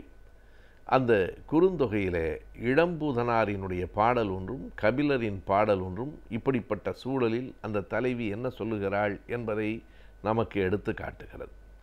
இளம்பூதனாரினுடைய அந்த பாட்டு ஒரு பக்கத்திலே நின்று பேசுகிறது என்றால், கபிலரினுடைய பாடல் இன்னொரு புறத்திலே நின்று தன் கருத்தை முன்வைக்கிறது. இளம்பூதனார் காட்டுகிற அந்த தலைவி இறந்து போய் விடுவதை தவிர இனி எனக்கு என்ன வேறு வழி இருக்கிறது என்கிற நிலையில் இருக்கிறார். ஆனால் கபிலர் காட்டுகிற தலைவி அந்த தலைவனினுடைய குன்றத்தை பார்த்தேன், எனக்கு நம்பிக்கை வந்துவிட்டது என்று சொல்லுகிறவளாக இருக்கிறாள். ஒரு பெண் நம்பிக்கை இழக்கிற நிலையிலே இருக்கிறாள், இன்னொரு பெண் காலம் போனாலும் நம்பிக்கை இழக்காமல் இருக்கிறாள். இப்படி 2 பெண்களை 2 புலவர்கள் 2 குறுந்தொகை பாடல்களிலே காட்டியிருக்கிறார்கள். இளம்பூதனார் காட்டுகிற அந்த தலைவி ஒரு உவமையை சொல்லிவிட்டு தன் நிலையை சொல்லுகிறார். அது உவமை என்பதை விட அந்த பகுதியில் இருக்கிற அந்த சூழலை அவள் விவரிக்கிறாள். அது பனி காலம். எப்படி இருக்கிறது என்றால், அங்கே பறக்கிற ஒரு சிறு வெண் காக்கை செவ்வாய் குறுந்தோடு இருக்கிறதே, ஒரு கழுத்தின் பகுதியில் சின்னதாக ஒரு வெள்ளை நிறம் பறந்து போகிற காக்கை, சிவந்த வாய். அந்த காக்கையை அந்த திரை கடல் இருக்கிறதே, அதனுடைய அலைகள் அதன் ஈர்புறம் நனைப்ப என்று இளம்பூதனார் எழுதுவார். ஈர்புறம் என்றால் பின்புறம், முதுகு பக்கத்தில் அந்த கடல் அலை எழுந்து வீசுகிற போது அந்த பறவையினுடைய பின்பக்கமே நனைந்து போகிறது என்று சொன்னால் அவ்வளவு உயரமாக அலை வீசுகிறது, பனி இருக்கிறது. எனவே அந்த காலகட்டங்களில் இந்த பறவைகளெல்லாம் இந்த குளிருக்கு பயந்து சோலைகளுக்குள் போய் ஒடுங்கி கொள்ளுகின்றன. அப்படிப்பட்ட கடற்கரையினுடைய தலைவனாகிய சேப்பன் நம்மை நீப்பின். இந்த கடற்கரையில் இருக்கிற ஒரு காட்சியை சொல்லிவிட்டு அந்த பாடலில் அந்த பெண் சொல்லுகிறாள், இப்படிப்பட்ட இந்த காக்கைகள் பனிக்கு பயந்து போய் பூஞ்சோலையில் ஒடுங்கி கொள்ளுகிற இப்படிப்பட்ட அந்த கடற்கரை பகுதியின் தலைவன் நம்மை விட்டு நீங்கி போய்விட்டான் என்றால், நம் ஒரு இன்னுயிர் அல்லது பிரிதொன்று எவன் உளது தோடி நாம் இழப்பதுவே என்று கேட்கிறாள். இதை தவிர நாம் இழப்பதற்கு வேறு என்ன இருக்கிறது? ஒருவேளை நம்மை விட்டு அவன் பிரிந்து போய்விட்டால் நம்மிடம் இழப்பதற்கு ஒன்றே ஒன்றுதான் இருக்கிறது, அது நம்முடைய உயிர். வேற என்ன இருக்கிறது? அப்படி இருந்தால் நம் ஒரு இன்னுயிர் அல்லது பிரிதொன்று எங்கே இருக்கிறது? வேறொன்றும் இல்லை, இழப்பதற்கு நமக்கு இது மட்டும்தான் இருக்கிறது என்று சொல்லுகிறாள். அதாவது ஏறத்தாழ இறந்து போகிற நிலைமைக்கு அந்த தோழி வந்துவிட்டாள், அந்த மனநிலை அவளுக்குள் வந்துவிட்டது என்பதை இந்த பாடல் காட்டுகிறது. அதற்கு அந்த பெண் அந்த பாட்டின் தொடக்கத்தில் சொல்லுகிற அந்த நெய்தல் நிலத்தினுடைய காட்சி இருக்கிறது பாருங்கள். அந்த காட்சியே குளிர் தாங்காமல் அந்த பறவைகள் நடுங்குவதை காட்டுவது அப்படியே இவளுக்கும் பொருந்துமான உவமையாக இருக்கிறது. அந்த பறவை எப்படி குளிருக்கு அஞ்சி ஒரு சோலைக்குள் புகுந்து கொள்ளுகிறதோ, அப்படி பிரிவில் அஞ்சி நான் நடுங்கி கொண்டிருக்கிறேன். அந்த பறவைக்காவது ஒரு சோலை அடைக்கலம் தரும், ஆனால் எனக்கு யார் அடைக்கலம் தருவார்கள்? இந்த குளிர்காலத்திலிருந்து அந்த சோலைக்குள் போனால் அந்த பறவை தப்பிவிடலாம், ஆனால் இந்த பிரிவு காலத்திலிருந்து நான் தப்புவதற்கு எனக்கு எந்த சோலையும் இல்லை, எந்த இடமும் இல்லை, எந்த அடைக்கலமும் இல்லை. எனவே ஒரே ஒரு வழிதான் இருக்கிறது. நம் ஒரு இன்னுயிர் அல்லது பிரிதொன்று என்னிடத்திலே இல்லை, என்னிடம் இருப்பதெல்லாம் இந்த உயிர் மட்டும்தான் இந்த உயிரை இழப்பதை தவிர எனக்கு வேறு வழி தெரியவில்லை என்று தலைவி சொல்லுகிற இந்த பாடல் குறுந்தொகையில் இளம்பூதனாரால் இயற்றப்பட்டிருக்கிறது. அதே குறுந்தொகையில் இன்னொரு பாடலை இதே மாதிரியான சூழலில் கபிலர் எழுதியிருக்கிறார். அவரும் ஒரு இயற்கை காட்சியை காட்டுகிறார். அது நெய்தல் என்றால் இது குறிஞ்சி, அது கடல் சார்ந்த இடம், இது மலை சார்ந்த இடம். இந்த குறிஞ்சியிலேயும் ஒரு காட்சியை கபிலர் காட்டுவார். இள மயில்கள் அகவுகின்றன, மயில்கள் சுற்றி நின்று அகவுகின்றன, மரங்களில் ஏறி நிற்கின்றன. அந்த மயில்கள் மட்டுமல்ல, அங்கே இருக்கிற நரை முகம் கொண்ட குரங்கு ஒன்று. அதில் கபிலர் பயன்படுத்தி இருக்கிற அந்த சொல் முகம் என்பதை தலைமுடியைத்தான் நாம் நரைமுடி என்று சொல்லுவோம். முடி வெளுத்து போனால் அதை நரைமுடி என்று சொல்லுவோம். ஒரு குரங்கின் முகத்தை நரைமுகம் என்று கபிலர் சொல்கிறார். நரைமுகம் என்றால் முன்பக்கம் வெள்ளையாக இருக்கிற ஒரு குரங்கு. நாம் பார்த்திருக்கிறோம் குரங்குகளுக்கு, சில குரங்குகள் முன்பகுதி மட்டும் வெள்ளையாக இருக்கும், பின்பெல்லாம் கருப்பாக இருக்கும். அதனை நரைமுகம் என்கிறார் கபிலர். அந்த நரைமுகம் கொண்ட குரங்கொன்று தன்னுடைய குட்டிகளையெல்லாம் கட்டி அணைத்து அந்த குளிரிலிருந்து காப்பாற்ற முயற்சிக்கிறது. இப்போதும் கபிலர் சொல்லுகிற செய்தி இதுதான். அந்த குரங்குக்கு, அந்த குரங்கு குட்டிகளுக்கு தாய் குரங்கு இருக்கிறது, மயில்களுக்கு ஒளிந்து கொள்ள மரம் இருக்கிறது, எனக்கு ஏதுமில்லையே என்கிற கவலையில் அந்த தலைவனினுடைய குன்றம் நோக்கினேன், அன்று என் பசலை நோய் என் நுதலை விட்டு அகன்று விட்டது என்று அந்த பாட்டு முடியும். அங்கே வந்த தலைவி நம்பிக்கை இழந்து இழப்பதற்கு உயிரை தவிர வேறொன்றும் இல்லை என்று கருதுகிறாள். ஆனால் இந்த பாட்டில் வருகிற பெண்ணோ, எனக்கும் துயரம் இருந்தது, நடுக்கம் இருந்தது, ஆனால் அந்த குரங்கு குட்டிக்கும் மயில்களுக்கும் ஒரு சோலை இருப்பது போல நான் நிமிர்ந்து நோக்கினேன், தலைவனின் குன்றம் தெரிந்தது. அடடா, இவ்வளவு பெரிய குன்றம் இருக்கிறது, நாம் ஏன் நம்பிக்கை இழக்க வேண்டும் என்று மலை பார்த்து மலை போல் நம்பிக்கையை தானும் பெற்றுக்கொண்டதாகவும், அதன் பிறகு தன் நெற்றியிலே படர்ந்திருந்த பசலை கூட காணாமல் போய்விட்டதாகவும், பண்டை அழகு தனக்கு வந்துவிட்டதாகவும் அந்த பாட்டில் அவள் சொல்லுகிறாள். இரண்டும் பிரிவுதான். ஒருத்தி நம்பிக்கை இழக்கிற இடத்தில் இருக்கிறாள், ஒருத்தி மீண்டும் தனக்குள் நம்பிக்கையை ஏற்றி கொள்ளுகிறாள். இரண்டு பாட்டிலும் பிரிந்து போகக்கூடிய ஆடவர்கள் அன்றைக்கும் இருந்திருக்கிறார்கள் என்கிற செய்தியும் நமக்கு புலப்படுகிறது. சின்ன சின்ன ஓமைகளில் மிக ஆழமான செய்திகளை சொல்லுகிற இலக்கியம்தான் நம்முடைய தமிழின் சங்க இலக்கியம். அறிவியலின் முன்னேற்றம், தொழில்நுட்பத்தின் வளர்ச்சி, இவற்றை வைத்துதான் ஒரு நாட்டின் பொருளாதாரம் அமைகிறது. அந்த வகையில் அறிவியலின் முன்னேற்றத்தை பற்றியும் தொழில்நுட்பத்தின் வளர்ச்சியை பற்றியும் இன்றைக்கும் சில தகவல்களை நாம் தெரிந்து கொள்ளலாம். நிகழ்ச்சியில் அடுத்த பகுதியாக வரவிருப்பது ஆலோசனை நேரத்தில் அறிவியல் மற்றும் தொழில்நுட்பம்.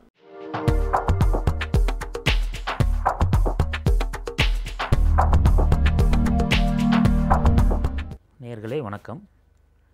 இந்த சயின்ஸ் அண்ட் டெக்னாலஜி அப்படிங்கிற தொகுப்பில் அட்வான்ஸ்மெண்ட் இன் கம்ப்யூட்டர் சயின்ஸ் அப்படிங்கிற பிரிவில் இன்றைக்கி நம்ம பார்க்க போகிற தலைப்பு க்ளவுட் கம்ப்யூட்டிங், மேக கணினி. இப்போது இந்த மேக கணினி அப்படிங்கிறது என்ன, இதுக்கு முன்னால் என்ன டெக்னாலஜி இருந்தது, இந்த க்ளவுட் கம்ப்யூட்டிங்கில் என்னென்ன டிவைசஸ்லாம் அதில் யூஸ் பண்ணுறோம், இதோட பயன்பாடுகள் என்ன, இப்போ உள்ள இண்டஸ்ட்ரிலாம் இந்த மேக கணினி யூஸ் பண்ணி என்னென்ன பண்ணுறாங்க, எல்லா வித இதையும் இப்போ பார்க்கலாம்.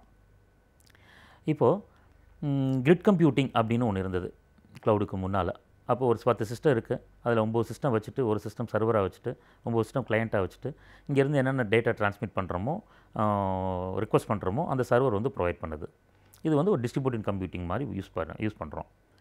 இப்போது இந்த மாதிரி இருக்கும்போது ஒரு 10க்கு 10 ரூம் போட்டு இந்த ஒரு 10 சிஸ்டத்தை வச்சு பண்ணிக்கிட்டு இருக்கோம். இப்போது ஒரு டெவலப் ஆகுது. இப்போ ஒரு ஸ்டார்ட் அப் கம்பெனி வந்து ஒரு பெரிய ப்ராஜெக்ட் நமக்கு கிடச்சிருக்கு. அந்த ப்ராஜெக்ட் கிடச்சிருக்கும் போது என்னென்னா, அந்த ப்ராஜெக்ட் வந்து ஒரு 2 months ப்ராஜெக்ட். பட் இதுக்கு ஒரு 100 சிஸ்டம் தேவைப்படுது, ஒரு டேட்டா நிறைய ஸ்டோரேஜ், சாஃப்ட்வேர் நிறைய வாங்கணும், நிறைய பீப்புள் போடணும். அப்போது வந்து இந்த ஒரு ஸ்டார்ட் அப் கம்பெனி வந்து அவங்கள வந்து அந்த அளவுக்கு இன்வெஸ்ட் பண்ணுறதுக்கு பண்ண முடியாது. அதனால் அந்த டயத்தில் வந்து தான் நமக்கு இவ்வளோ இன்வெஸ்ட்மெண்ட் தேவையா, எந்த இன்வெஸ்ட்மெண்ட் தேவையில்லை, ஒன்லி இந்த மாதிரி இது ஒரு ரெண்ட்டு மட்டும் வாங்கினா போதும், ரெண்ட்டுக்கு எல்லாமே வாங்கிடலாம். இப்போ ஏதாவது ஒரு லேப்டாப் ஒரு டெமோக்கு மட்டும் போகிறோம் அப்படிங்கிறது ஃப்ரெண்ட்ஸ்ட்டை வாங்கிட்டு போகிறோம், இல்லைன்னா ஒரு ரெண்ட்டுக்கு எடுத்து வாங்கிட்டு போகிறோம். அதே மாதிரி இது வந்து இந்த எல்லா ப்ரொவிஷன்ஸுமே நான் வந்து ரெண்ட்டுக்கு எடுக்கலாம். இதுதான் க்ளவுடோட பேசிக் கான்செப்ட். இப்போ இன்ஃபேக்ட் நம்ம யூஸ் பண்ணுறோம்ல, மெயிலெலாம் யூஸ் பண்ணுறோம், ட்விட்டர் யூஸ் பண்ணுறோம், ஃபேஸ்புக் யூஸ் பண்ணுறோம். அதிலெலாம் என்ன பண்ணுறோம், ஸ்டோர் பண்ணுறோம், நிறைய இதெல்லாம் இமேஜஸ்லாம் நம்ம டவுன்லோட் பண்ணுறோம், எல்லாமே என்ன ஆகுது, ஆட்டோமேட்டிக்காக வந்து அந்த சர்வரில் தான் ஸ்டோர் ஆகுது, நம்ம ஹார்ட் டிஸ்கில் எதுலேயுமே ஸ்டோர் ஆகலை. இதுதான் க்ளவுடோட ஒரு இம்பார்ட்டன்ட் இது. இப்போது இந்த க்ளவுட் ஹிஸ்ட்ரின்னு எடுத்துட்டோம்னா 1940 வந்து ஒரு சிங்கிள் பிசி யூஸ் பண்ணோம், அப்புறம் 50 வந்து நெட்வொர்க் வந்தது, அதுக்கப்புறம் 70, 76, 77, 78 பார்த்திங்கன்னா ஒரு லோக்கல் கிளையண்ட்டும் லோக்கல் சர்வர் வச்சுருந்தாங்க. அதுக்கப்புறம் அது ஒரு பெரிய குரூப் ஆச்சு. 1980 பார்த்திங்கன்னா வந்து அந்த இன்டர்நெட் வந்து பாப்புலரைஸ் ஆச்சு. அப்போ வந்து ஆட்டோமேட்டிக்காகவே இன்டர்நெட் வந்தவுடனே அந்த எல்லாமே சேர்ந்து ஒரே ரூமில் இருக்கிறது வந்து நல்லா இருக்காது. அதனால் நம்ம கிளையண்ட்ஸ்லாம் இங்கே வச்சுக்குவோம், ரிமோட் சர்வர் மட்டும் வெளியில் வாங்கிக்குவோம், இல்லாட்டி ரிமோட் ஸ்டோரேஜ் மட்டும் வெளியில் வச்சுக்குவோம். அந்த மாதிரிலாம் இம்ப்ரூவ்மெண்ட் ஆகி 1994 வந்து AT&T அப்படின்னு லெபார்ட்டரி வந்து இந்த க்ளவுடு கம்ப்யூட்டிங் கான்செப்டை லைட்டாக எடுத்துகிட்டு வந்தாங்க.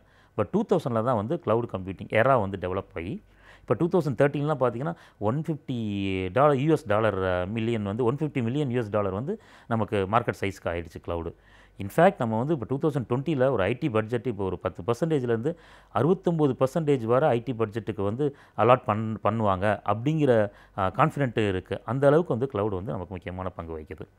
இப்போ இந்த க்ளவுடில் வந்து சர்வீசஸ் அதான் மெயினானது. So services of cloud computing வந்து 3 மெயினானது: IaaS, PaaS அண்ட் SaaS. IaaSனால் இன்ஃப்ராஸ்ட்ரக்சர் ஆஸ் அ சர்வீஸ். இன்ஃப்ராஸ்ட்ரக்சர்னால் இப்போ நம்ம வீடு கட்டும்போது ஒரு கார்டன் எங்கே வைக்கணும், போர்டிகோ எங்கே, இந்த மாதிரிலாம் ஒரு இன்ஃப்ராஸ்ட்ரக்சர் ஆம்பியன்ஸ் க்ரியேட் பண்ணுவோம். அதே மாதிரி தான் நம்ம இன்ஃப்ராஸ்ட்ரக்சர்னு சொல்லிட்டு நமக்கு விண்டோஸா இல்லைனா லினக்ஸா சிஸ்டமாக, விண்டோஸ்னால் யூசர் பேஸ்னால் விண்டோஸ் போகலாம், சிஸ்டம் பேஸ்னால் லினக்ஸ் போகலாம். இந்த மாதிரி இன்ஃப்ராஸ்ட்ரக்சர் ரெண்ட்டுக்கு வாங்குறது தான் இன்ஃப்ராஸ்ட்ரக்சர். இதே மாதிரி service, software as a service, proprietary software, என்னென்ன சாஃப்ட்வேர்லாம் நமக்கு அது தேவை அதை நம்ம வாங்கிக்கலாம். இதே மாதிரி பிளாட்ஃபார்ம் வந்து OS, என்ன OS, இது .NET தான் சர்வரா, வெப் சர்வரா, அப்ளிகேஷன் சர்வரா, என்ன ப்ராசஸர், 2 கோர் ப்ராசஸரா, 3 கோர் ப்ராசஸரா, இது எல்லாமே வந்து பிளாட்ஃபார்ம் ஆஸ் அ சர்வீஸ். இப்போ பார்க்கும்போது இந்த 3 தானா, இந்த IPS தானா அப்படின்னு பார்க்கும்போது இது 3 தான் மெயின். அது தவிர NAS, network as a service, communication as a service, BSNL ப்ரொவைடர்லாம் யூஸ் பண்ணுறாங்க, communication as a service, mobile use பண்ணும்போது mobile backup as a service, BAS backup as service, இந்த மாதிரிலாம் நிறைய data as a service, DAS இதெல்லாம் இருக்குது. இப்போ service provider யார் அப்படின்னு பார்த்தோம்னா இப்போ அமேசானு, மைக்ரோசாஃப்ட்டு, IBM, இந்த மாதிரி நிறைய சர்வீஸ், BSNL கூட சர்வீஸ் ப்ரொவைடர்ஸ் தான். இப்போது டைப்ஸ் ஆஃப் க்ளவுடு அப்படின்னு பார்த்தோம்னா ஹைப்ரிட்டு, முதல்ல வந்து பப்ளிக், அப்புறம் ப்ரைவேட், அப்புறம் ஹைப்ரிட்டு, அதுக்கப்புறம் பார்த்திங்கன்னா கம்யூனிட்டி. இப்போ பப்ளிக் க்ளவுடு எங்கே வேணாலும் யூஸ் பண்ணிக்கலாம், எங்கேருந்து வேணாலும் யூஸ் பண்ணிக்கலாம். பப்ளிக் த நேம் இட்ஸ் நம்ம ஈஸியாக எக்ஸ்பிளைன் பண்ணலாம். ப்ரைவேட்டு ஒரு ஐடி கம்பெனிக்கெலாம் உள்ளே போனீங்கன்னா ஒரு IP அட்ரஸ் கொடுத்து அங்கே மட்டும் தான் யூஸ் பண்ண முடியும், வெளியில் போனால் யூஸ் பண்ண முடியாது. ஸோ அந்த ப்ரைவசி அது வந்து ப்ரைவேட். இப்போ ஹைப்ரிட்னா போத் ப்ரைவேட் அண்ட் பப்ளிக். இப்போ சில கான்ஃபிடென்ஷியல் இன்ஃபர்மேஷன் மட்டும் ப்ரைவேட் இதில் போடுறோம், மற்ற இன்ஃபர்மேஷன்லாம் பப்ளிக்கில் போடுறோம். இது வந்து ஹைப்ரிட். கம்யூனிட்டி எப்படின்னா, கம்யூனிட்டி க்ளவுடுனா இப்போ ஒரு XYZ 3 கம்பெனி இருக்குது. எக்ஸில் ப்ரைவேட்டு, ஒய்யில் ப்ரைவேட்டு, இசட்டில் ப்ரைவேட் இது யூஸ் பண்ணியிருக்காங்க. இப்போ ஒரு ஸ்டேஜில் 3 பேர் டைப் ஆகிறாங்க, இல்லாட்டி பார்ட்னர் ஆகிறாங்க அப்படின்னா அந்த 3 பேருக்குள்ளே இன்ஃபர்மேஷன் எக்ஸ்சேஞ்ச் பண்ணிக்கலாம். இது வந்து கம்யூனிட்டி க்ளவுடு. அதுக்கப்புறம் பார்த்தீங்கன்னா கேரக்டரிஸ்டிக்ஸு இப்போ ஆஃப் க்ளவுட் கம்ப்யூட்டிங் பார்த்தீங்கன்னா ஆன் டிமாண்ட் செல்ஃப் சர்வீஸு. நம்ம எப்பப்போ வேணுமோ ஸ்டார்ட் பண்ணுறோமோ, எப்போ ஸ்டாப் பண்ணுறோமோ அந்த மாதிரி பண்ணிக்கலாம். ஒரு 10 சிஸ்டம் தேவை, அதுக்கப்புறம் உனக்கு 5 சிஸ்டம் தான் தேவை, அதை ஸ்டாப் பண்ணிவிட்டு அதுக்கப்புறம் திரும்ப எப்போ வேணுமோ அப்போ ஸ்டார்ட் பண்ணிக்கலாம். So whenever we required need. அதுக்கப்புறம் செகண்ட் இது பார்த்திங்கன்னா நெட்வொர்க் ப்ராசஸ், நெட்வொர்க் ஆக்சஸ், எங்கே வேணாலும் இருந்து நமக்கு இந்த ப்ராசஸை ஹேண்டில் பண்ணலாம். ரிசோர்ஸ் போலிங், மூணாவது பார்த்திங்கன்னா கேரக்டரிஸ்டிக்ஸ் குணாதிசயங்களில் மூணாவது வந்து ரிசோர்ஸ் போலிங்.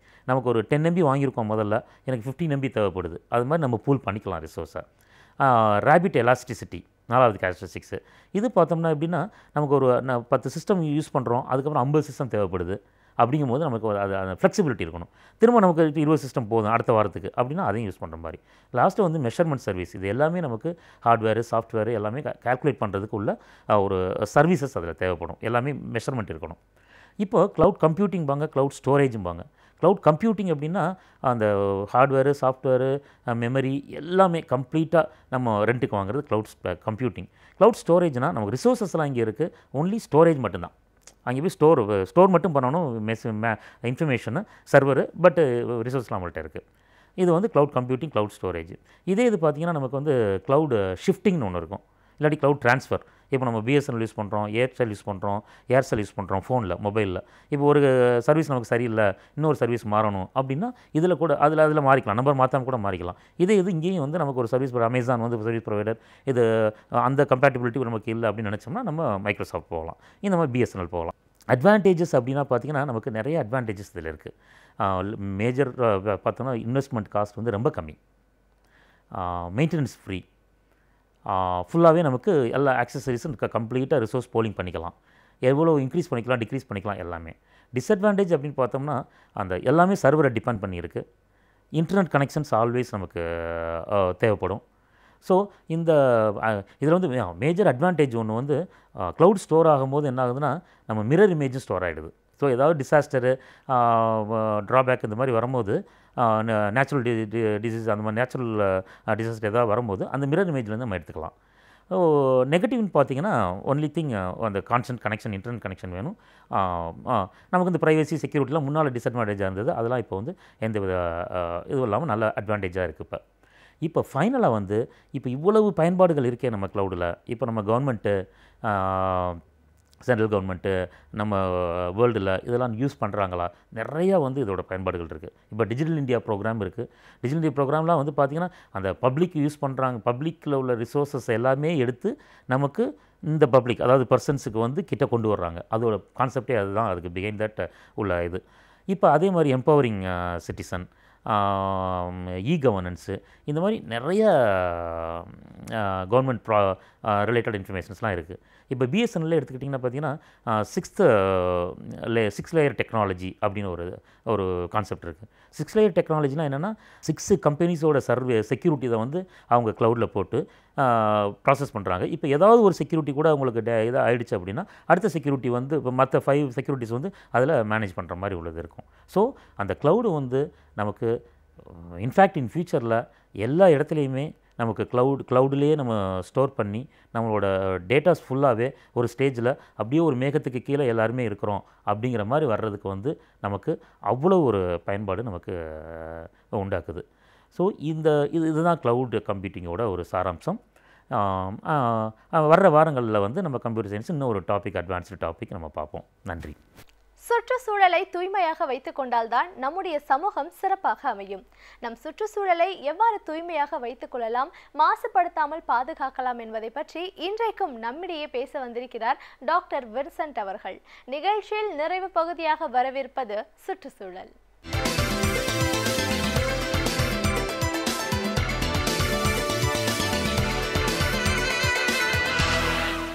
பல வருடங்களாகவே சுற்றுச்சூழல் பாதுகாப்பிற்கு பல ஆராய்ச்சிகள் நடைபெற்று கொண்டு வருகிறது. ஏனென்றால் இயற்கை பற்றிய ஒரு புரிதல் ஏற்படுவதற்கு ஆராய்ச்சி ஒரு முக்கிய கருவியாகத்தான் இருக்கிறது.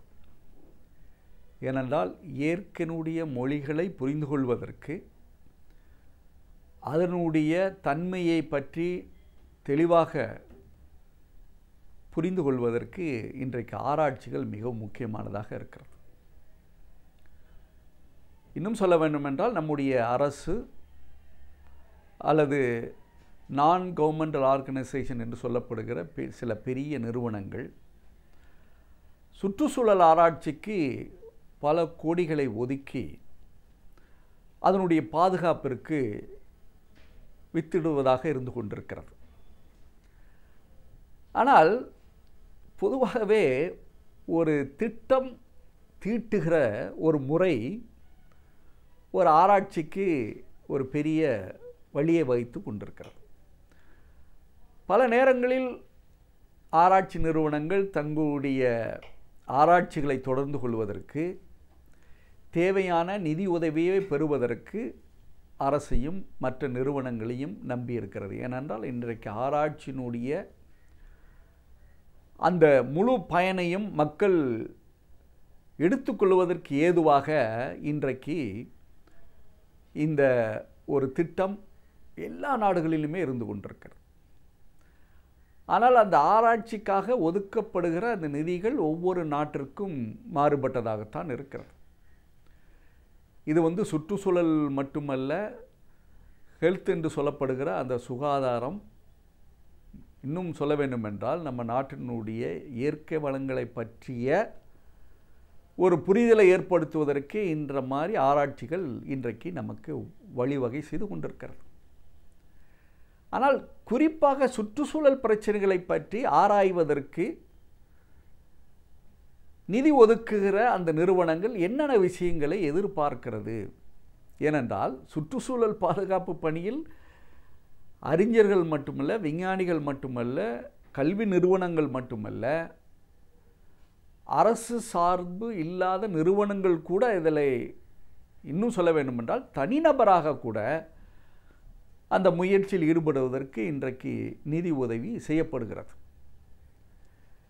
ஆனால் இந்த மாதிரி நிதி நிறுவனங்கள், அதாவது ஆராய்ச்சியை மேம்படுத்துவதற்கு செய்கின்ற அந்த நிதி, அதை பெறுவதற்கு எந்த மாதிரி வரைவு திட்டங்கள் இன்றைக்கு தரப்பட வேண்டும் என்பது தான் இன்றைக்கு ஒரு பெரிய சவாலாக இருக்கிறது. பல நேரங்களில் கல்வி நிறுவனங்களோ அல்ல ஆராய்ச்சி கூடங்களோ நான் இந்த சுற்றுச்சூழல் பிரச்சனைக்கு ஒரு தீர்வை தருகிறேன் என்று ஒரு வரைவு திட்டத்தை எழுதி அதை அனுப்புகிற பொழுது அந்த நிதி உதவி தருகின்ற அந்த அரசு நிறுவனமோ அல்லது அரசு சார்பா நிறுவனங்கள் என்னென்ன விஷயங்களை பார்க்கிறார்கள் என்று பார்க்கிற பொழுது, ஒரு திட்டத்தை தீட்டுவதற்கு, இந்த திட்டத்தை தீட்டி அதனால் செயல்முறைப்படுத்துவதனால் ஏற்படுகிற மாற்றத்தை கிட்டத்தட்ட துல்லியமாக யார் கணக்கிடுகிறார்களோ அவருடைய திட்டம் நிதி உதவிக்கு பரிந்துரைக்கு ஏற்றுக்கொள்ளப்படுகிறது. பொதுவாகவே ஆராய்ச்சி என்றாலே ஒரு இனோவேஷன் என்று சொல்கிறார்களே, ஒரு புதுமையான ஒரு சூழலை உருவாக்குகிறார். நான் போன வாரம் குறிப்பிட்டது போல இன்றைக்கு பல கார் தொழிற்சாலை, வாகனங்களை தயாரிக்கின்ற தொழிற்சாலைகள் ஆராய்ச்சியின் மூலம் ஏற்படுத்திய அந்த தொழில்நுட்பங்கள் தான் இன்றைக்கி க்ரீன் டெக்னாலஜி என்று சொல்கிறோம்.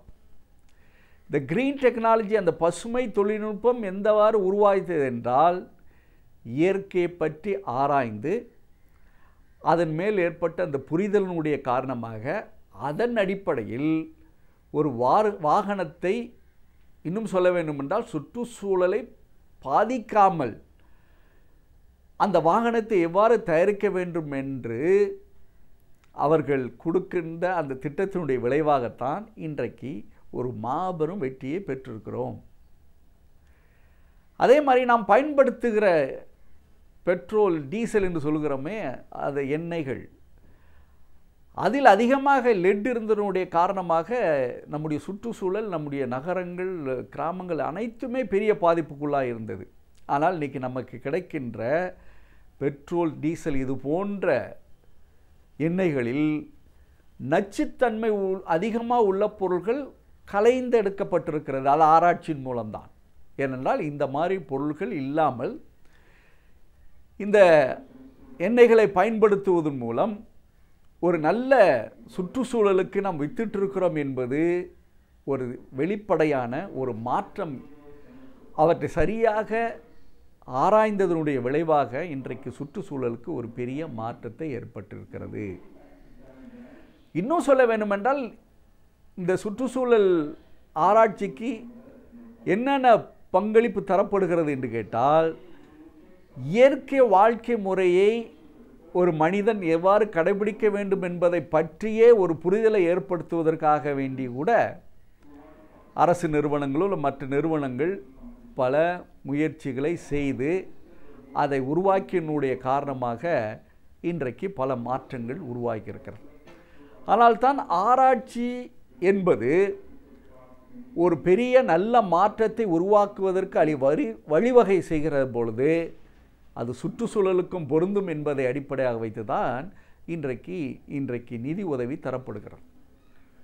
இன்னும் சொல்ல வேண்டும் என்றால், நாம் உருவாக்குகிற ஒவ்வொரு தொழில்நுட்பங்களும் நம்ம சுற்றுச்சூழலை பாதுகாக்காதவாறு, அதாவது பாதிப்புக்குள்ளாகாதவாறு இருப்பதற்காக வேண்டிதான் அத்தகைய தொழில்நுட்பங்களுக்குத்தான் இன்றைக்கு நிதி உதவி தரப்படுகிறது.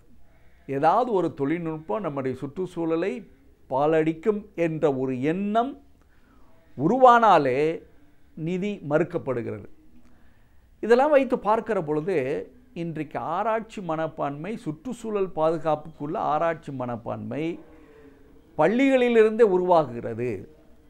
இன்றைக்கி பள்ளிகளில் பல ப்ராஜெக்ட் என்று சொல்கிறார்களே சுற்றுச்சூழல் பாதுகாப்பிற்கு, இன்றைக்கி குழந்தைகள் உத்திகளை உருவாக்கி அதன் மூலம் ஒரு சுற்றுச்சூழல் தூய்மையாக உள்ள ஒரு இடத்தை, நிலத்தை, தண்ணீரை உருவாக்க வேண்டும் என்ற உணர்வோடு இன்றைக்கி பள்ளிகளிலும் கல்லூரிகளிலும் அது போன்ற ஒரு திட்டங்கள் கூடிய ப்ராஜெக்ட் செய்யப்படுகிறது என்றால் அது ஆராய்ச்சி மனப்பான்மை உருவாக்க வேண்டும் என்பதோடு இல்லாமல், ஏற்கனவே நம்ம சுற்றுச்சூழல் அதிகமாக பாதிப்பு உள்ளாயிருக்கிற அதே வேளையில் அதிலிருந்து மீட்டெடுக்கிற ஒரு முயற்சி ஆராய்ச்சியின் மூலம் தான் செய்ய வேண்டும்.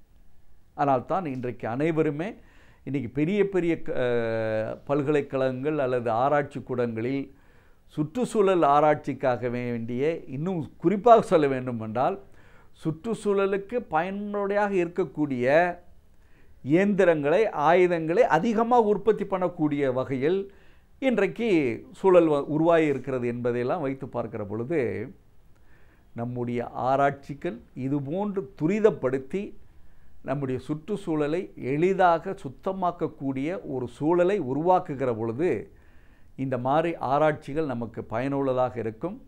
ஆனால் ஆசிரியர்களும் மாணவர்களும் ஆராய்ச்சியாளர்களும் இன்னும் அதிகமாக ஆராய்ச்சியில் ஈடுபட்டு இந்த சுற்றுச்சூழல் பாதிப்பிலிருந்து மக்களை பாதுகாக்கக்கூடிய வகையில் சுத்தமான தண்ணீரை தரக்கூடிய ஒரு சூழலை உருவாக்க வேண்டும், சுத்தமான காற்றை சுவாசிக்கக்கூடிய ஒரு சூழலை உருவாக்க வேண்டும், நம்முடைய தட்பவெப்பநிலையை சீராக வைத்துக் கொள்ளக்கூடிய ஒரு வாய்ப்பை உருவாக்குகிற பொழுது இவை எல்லாமே இந்த மாதிரி ஆராய்ச்சிகள் மூலம் நடைபெறும் என்பதை வைத்து பார்க்கிற பொழுது அனைவருமே ஆராய்ச்சி மனப்பான்மையோடு, அதுவும் குறிப்பாக அரசும் இயற்கைக்கு ஏற்ற தொழில்நுட்பங்களை உள்புகுத்துவதற்கு பல திட்டங்களை தீட்டுகிற பொழுது நிச்சயமாக நம்முடைய சுற்றுச்சூழல், நம்முடைய இந்த அழகான பூமி பாதுகாக்கப்படும் என்பதோடு இல்லாமல் இது போன்ற திட்டங்களுக்கு நாம் ஊக்கம் அளிக்க வேண்டும். அதன் மூலம் நம்முடைய சுற்றுச்சூழல் மிகவும் பாதுகாப்பாக இருப்பதற்கு அது வாய்ப்பாக அமையும்.